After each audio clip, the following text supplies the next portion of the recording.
In the cutthroat world of hunter and hunted, it's good to be an apex predator. Africa has several top dogs, but only one of them is an actual dog.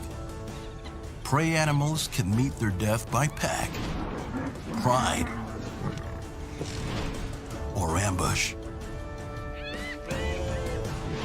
Different predators, different strategies, each effective in their own way, all on the attack.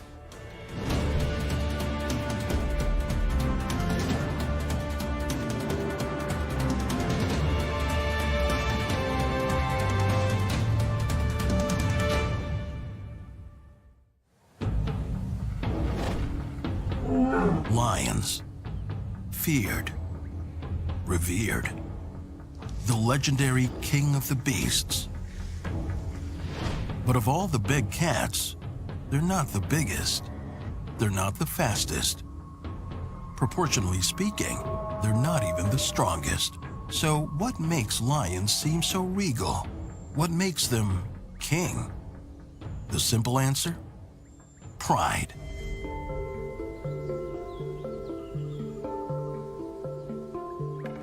Lions work together as a pride to kill their prey. And that allows them to attack not only larger prey, but allows them to get a much more consistent prey because they can help each other. Now, the adaptations of hunting in groups really is to do with the females.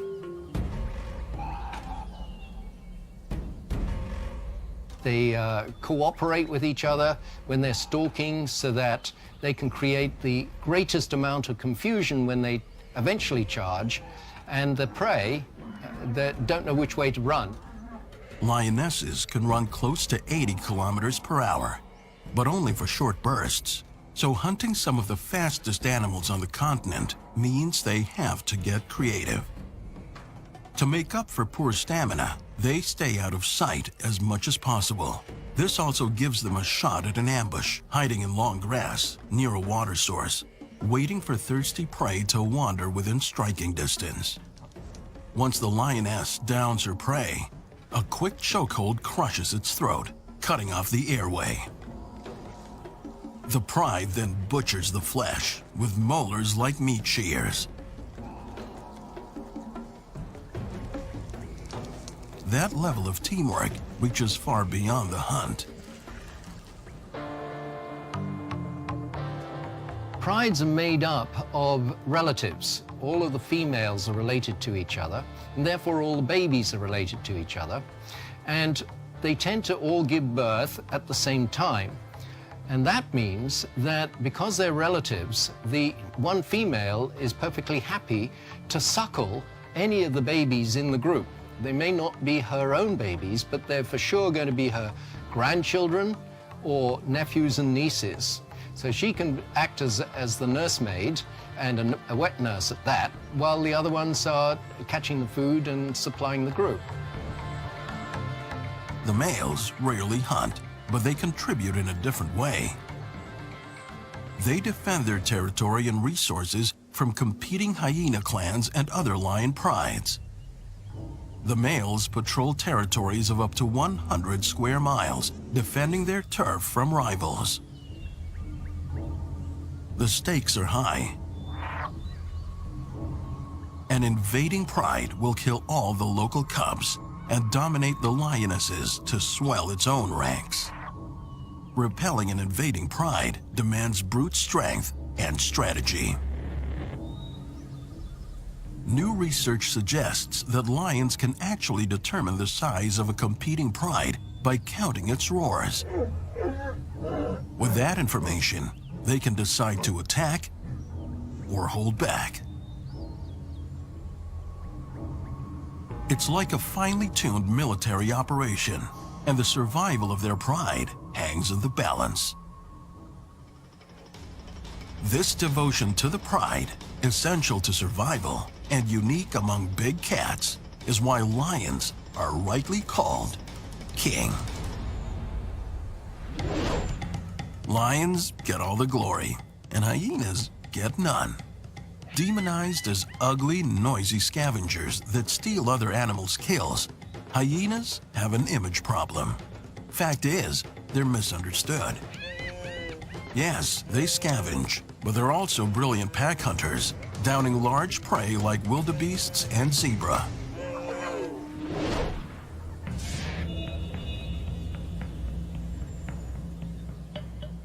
It's true that hyenas also prey on the young, the old, and the weak, even disemboweling them alive.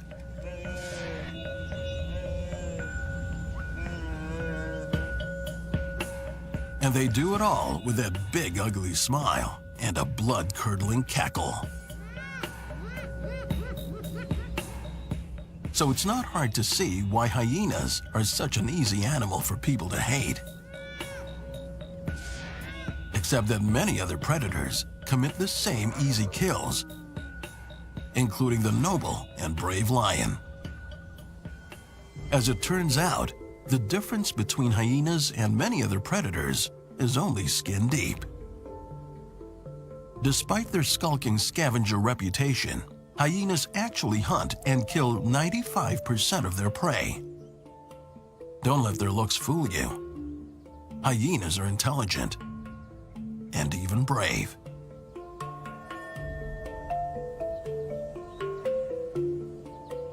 And they heroically protect their kills from marauding larger predators. They care for each other and can hear a pack member's distress calls from 10 kilometers away. These adaptations have made them a Serengeti success story. Hyenas are much more numerous than lions are. We got maybe 2,000 lions in Serengeti. There's about 7,000 hyenas. Hyenas wear down their prey through sheer numbers and endurance. They count on the energy of the pack, not an individual, even taking turns leading the chase. By hunting in packs, it allows them to pull down bigger prey than they would be able to do if they were on their own. Once they've run their prey to exhaustion on the open plains, the pack moves in for the kill. For hyenas, hunting is a team sport, anything to get the job done. But the rules around feeding aren't open to interpretation. This is a matriarchal society. Females rank highest, so they eat first, then the pups, and then the males.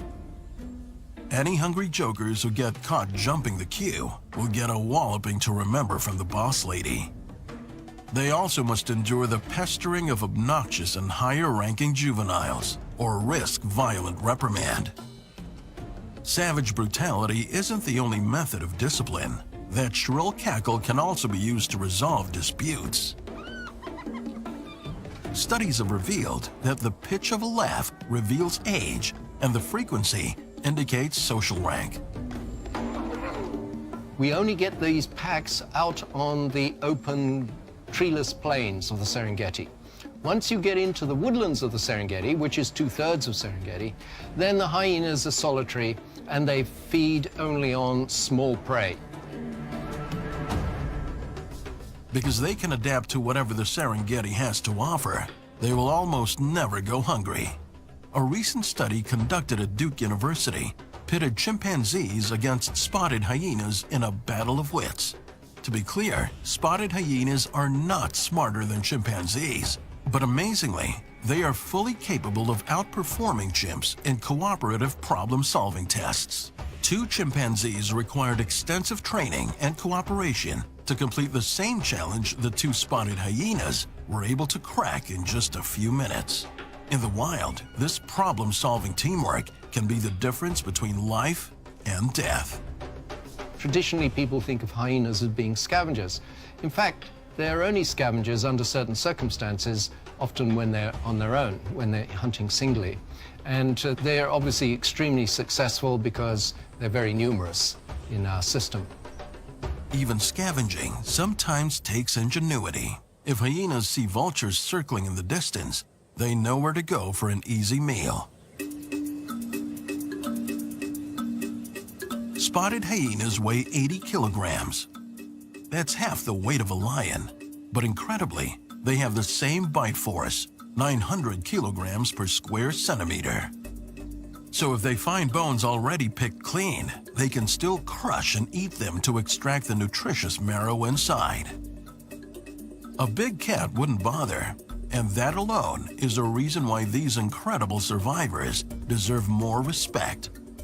They might not be pretty, but hyenas always get the last laugh.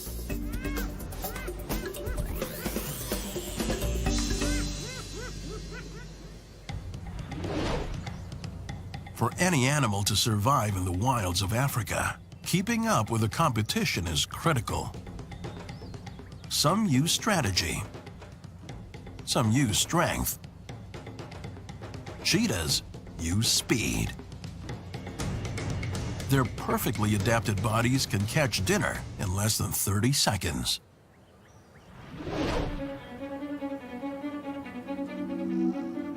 Leave the brute strength to the lions and hyenas. At less than 80 centimeters tall and barely 50 kilograms, the cheetah is built for speed.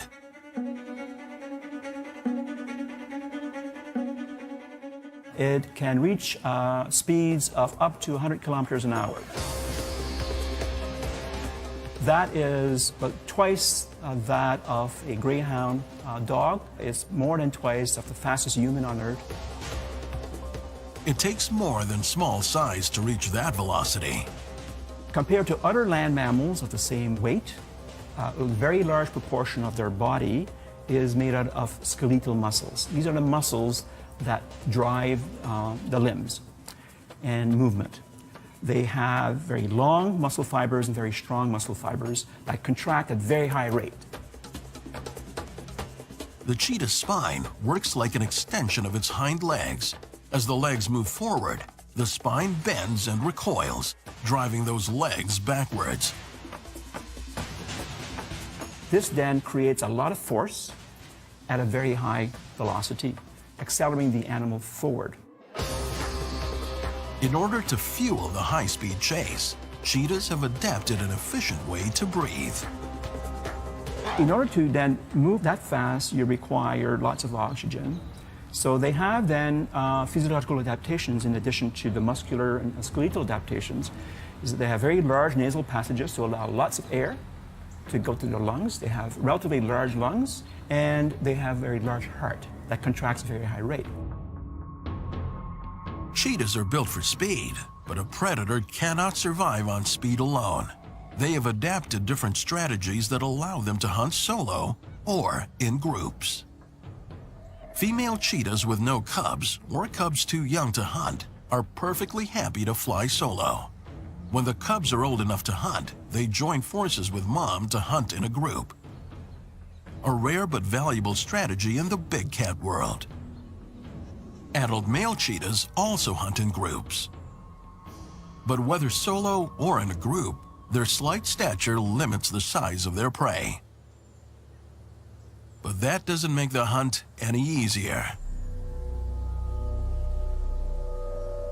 They focus on the smaller prey, but the very fast prey, which are the gazelles. Thompson's gazelle, Grant's gazelle. The cheetah has world-class speed and hunting prowess, but it's not perfect. It has one major disadvantage: stamina. Despite its large nasal passage, if it doesn't nail its prey in the first 300 meters, it will completely run out of steam and go home hungry. A typical chase is about 200 meters, and the chase is typically over in 10 seconds. So in other words, they don't run very far because of the speed that they generate is very hard on the animal's respiratory physiology. To catch supper, the cheetah must get as close to its prey as possible, ideally within 50 meters or less. To get that close without being spotted, it stalks from behind bushes, trees, and tall grass. Once it's close enough, the chase is on.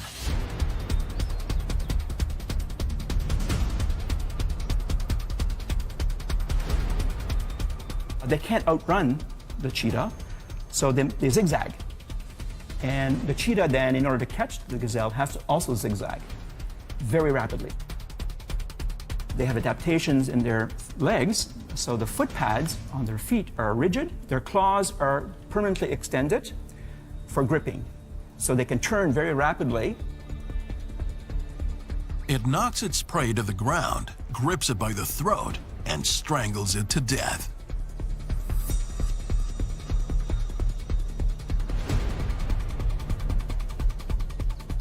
As the gazelle loses its breath, the cheetah's breathing returns to normal as those big nostrils bring in air.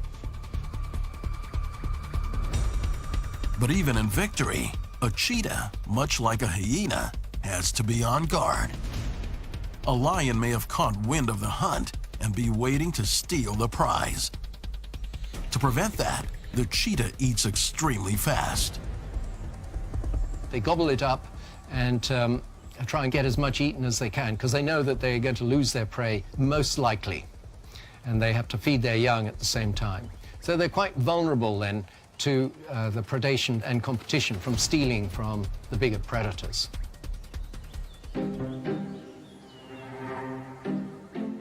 All predators face challenges, but you gotta eat. The cheetah has astonishing speed. It's what they're known for. Even so, nearly 70% of its prey will get away. But that's life in the fast lane. They're called African painted dogs, African wild dogs, or African hunting dogs. Whatever you call them, these dogs are not man's best friend.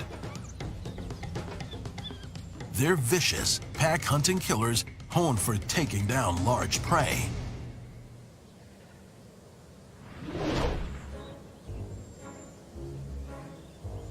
This is not your average Fido, Rex, or Rover. They are African painted dogs. These distant cousins of domestic dogs know that there's strength in numbers. They live in packs of up to 30.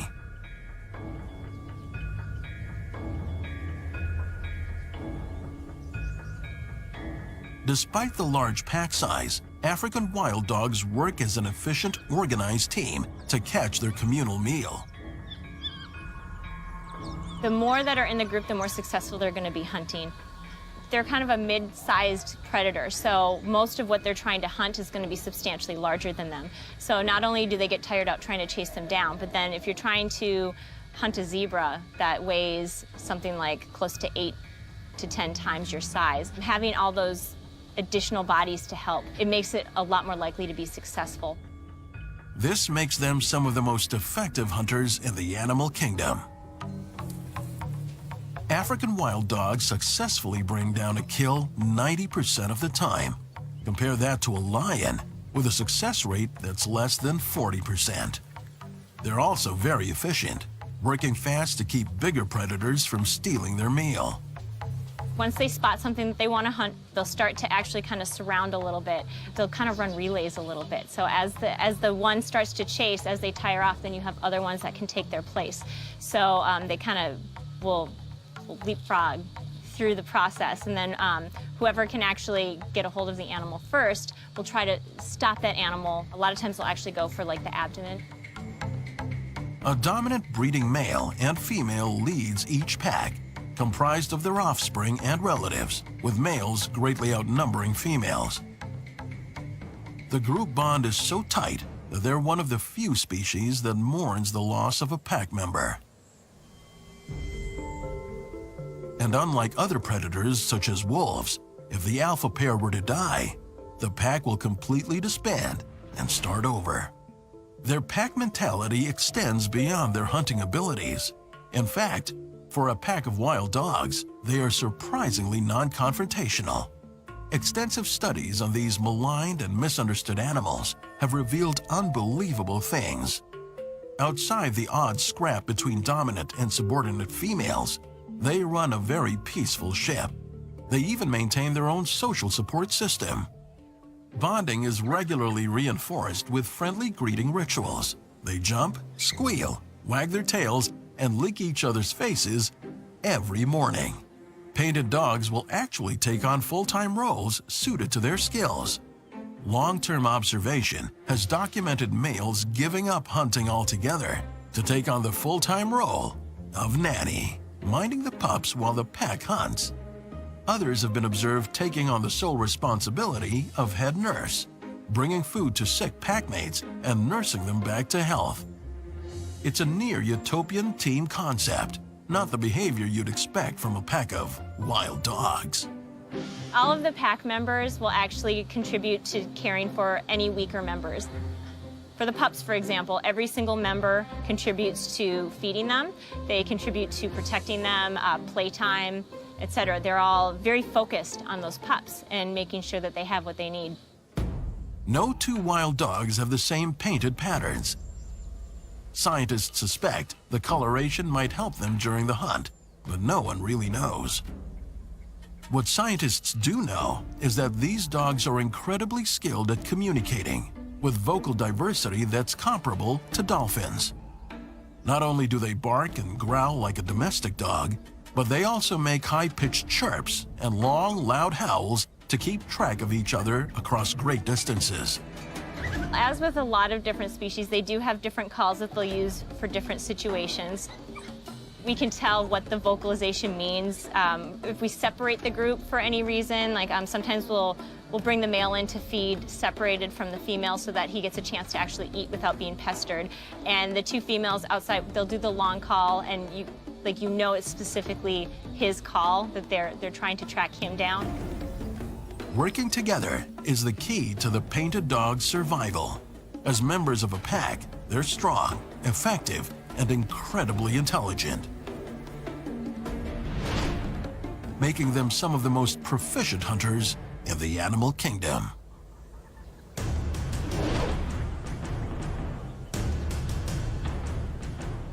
Apex predators seem to have won the evolutionary lottery. These species hunt and kill with superior strength and attack with impressive strategy and mechanics. They are at the top of their game and at the top of their food chain.